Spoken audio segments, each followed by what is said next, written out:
Fatriwad Murdabad! CAA is very anti-constitutional and it targets only one community. Students from different colleges across Bangalore have come together here today in large numbers to protest against the BJP government Citizenship Amendment Act notification. 1,313 people granted citizenship. These are the people who are exempted under the Passport and Visas Act.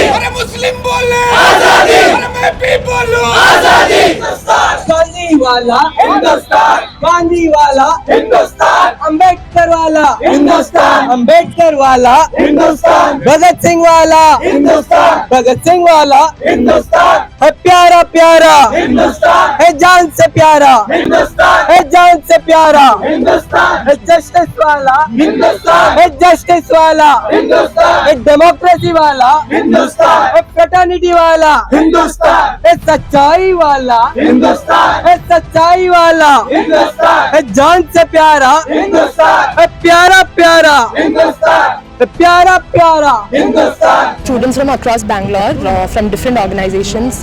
We are from Students for People's Democracy, Students Islamic Organization, Fridays for Future, Collective, CSMR.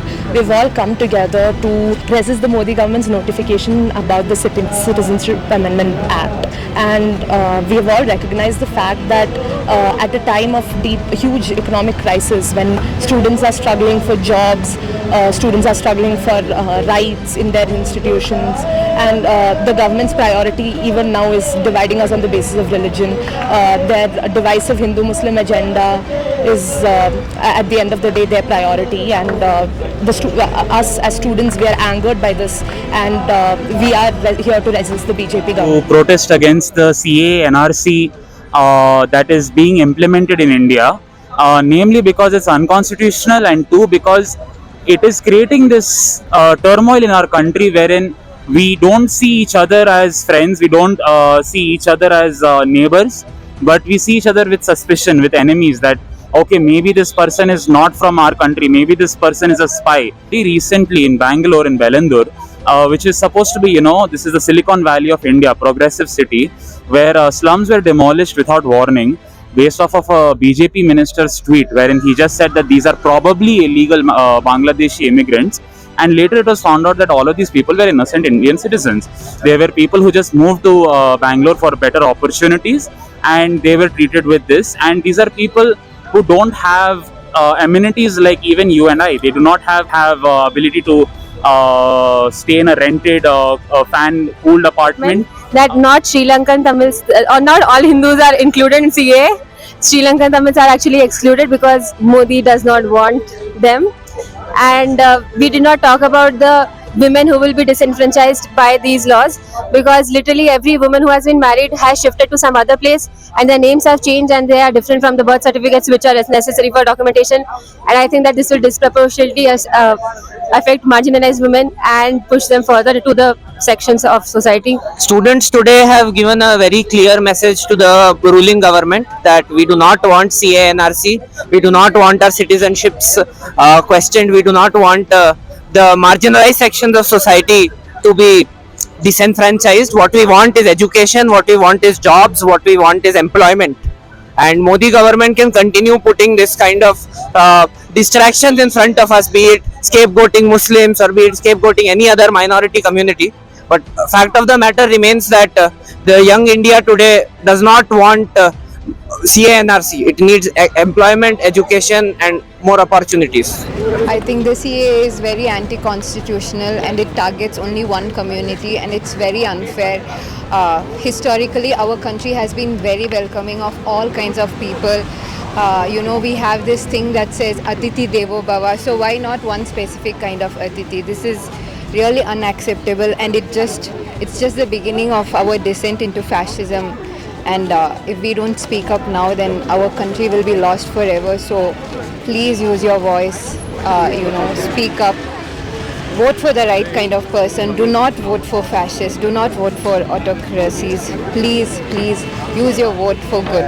Opposing CAA and NRC, and most of us we know stands against the people of India, people who are refugees in India from the neighboring countries, and mainly the minorities. And a lot of people defending these laws don't really realize impact that they will have in the future.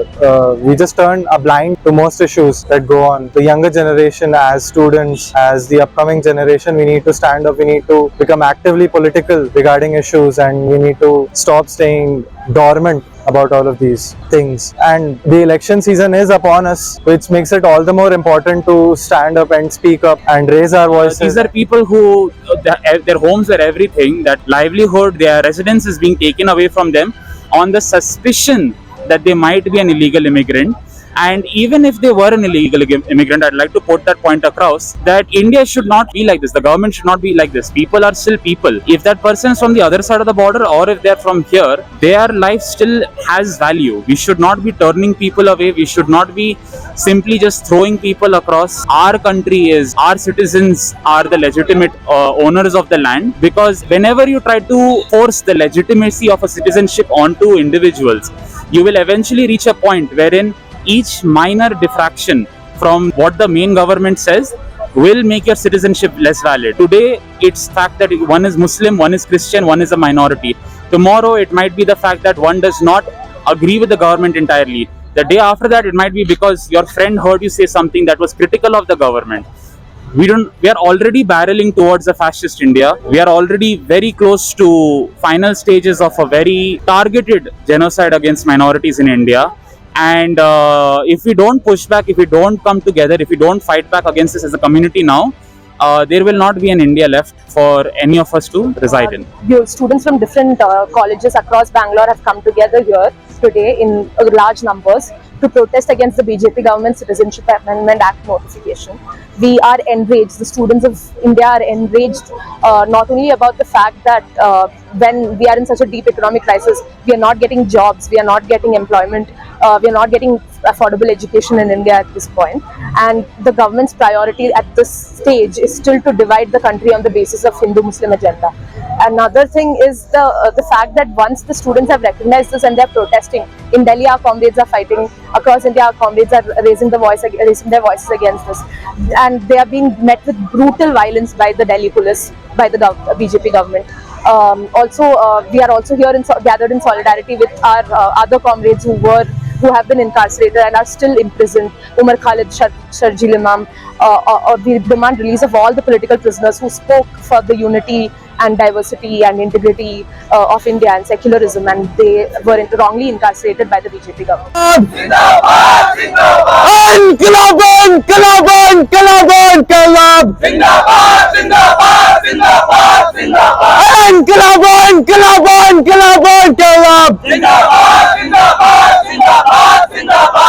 Modi Shah Murdabad. Murdabad, Murdabad. Modi Shah Murdabad. Murdabad, Murdabad. Inqilab Zindabad. Zindabad, Zindabad. Ho barbad, ho barbad. Modi Shah ho barbad. Ho barbad, ho barbad.